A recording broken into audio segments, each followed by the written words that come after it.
Welcome to another day in the Word, brought to you by Faith Space and sponsored by Fimi Space, a network made for Christians by Christians.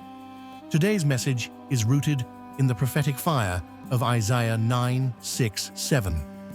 For unto us a child is born, unto us a son is given, and the government shall be upon his shoulder, and his name shall be called Wonderful, Counselor, the Mighty God, the Everlasting Father, the Prince of Peace.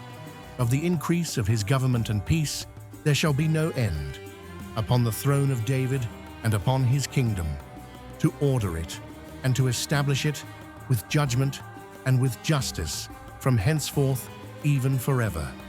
The zeal of the Lord of hosts will perform this. Let us not be mistaken.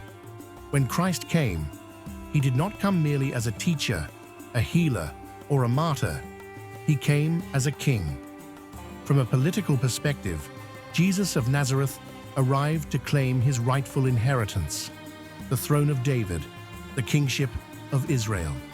He was not a revolutionary in the way men expected, but he was a royal claimant in the truest sense, divinely appointed, prophetically foretold, and legally descended from the royal line. Yet, the world misunderstood him, or rather, the rulers of that world rejected him. It is often said that Jesus came to lay down his life, and yes, he did, but not in the passive, helpless way we sometimes imagine. His death was not a surrender to fate, it was a strategic act of restraint. He was not overpowered. He was betrayed. He was not defeated. He was delivered up, knowingly, willingly, and with divine foresight. Jesus was wrongfully accused. He was arrested under the cover of night, tried in secret while the people slept, and sentenced before the sun had fully risen. By sundown, he was dead. The trial was illegal by Jewish law, the witnesses were false, and the verdict was predetermined. Why? Because the religious elite, the Pharisees and Sadducees, knew exactly who he was.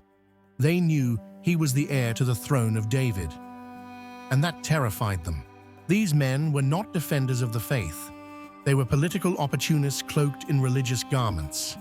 They loved the Roman way of life, the wealth, the power, the prestige. The temple had become their fortress of control, their seat of influence. Religion was their tool, not their truth. And when the true king arrived, they conspired to kill him. But God was not surprised. He foresaw their wickedness. He knew they would reject his son. And in that rejection, God planted the seed of salvation. What they meant for evil, God used for good. The cross was not a defeat. It was a doorway. Through the blood of the innocent, the guilty could be made clean. Jesus could have retaliated. He could have called down 10,000 angels. He could have summoned fire from heaven and judged the earth in a moment. But he didn't.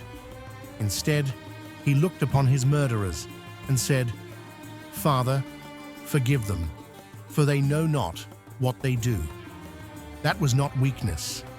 That was restraint. That was mercy holding back judgment. That was the Son signaling to the Father, "Not yet. But hear me now. There is an appointed day, a day when the Son will return, not as a lamb, but as a lion, not to be judged, but to judge." Isaiah 9:7 has not yet been fulfilled in its fullness, but it will be. He will return to establish his kingdom on earth, an eternal kingdom, a kingdom of justice, righteousness, and peace. And the invitation is open to all. But what of those who refuse to enter? What of those who reject the gift of God through Jesus Christ? What of those who refuse to repent, not only of their own sins, but of the sins of their forefathers who murdered the Son of God? They will perish. John 3:18 declares, "He that believeth on him is not condemned, but he that believeth not is condemned already, because he hath not believed in the name of the only begotten Son of God." Condemnation is not something that falls upon the unbeliever at the end of time. It is something they already carry.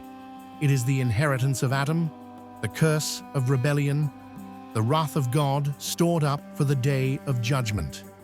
To avoid Christ is to remain under that condemnation. And that condemnation is not passive. It is the fury of a holy God who watched his Son be mocked, beaten, and crucified by the very ones he came to save.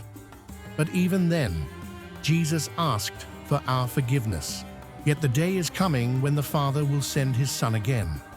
And this time, he will not ask, he will not plead, he will not be silent, he will sit, and he will judge. So I urge you, repent, believe, enter the kingdom while the gates are still open. For the King is coming, and his reward is with him.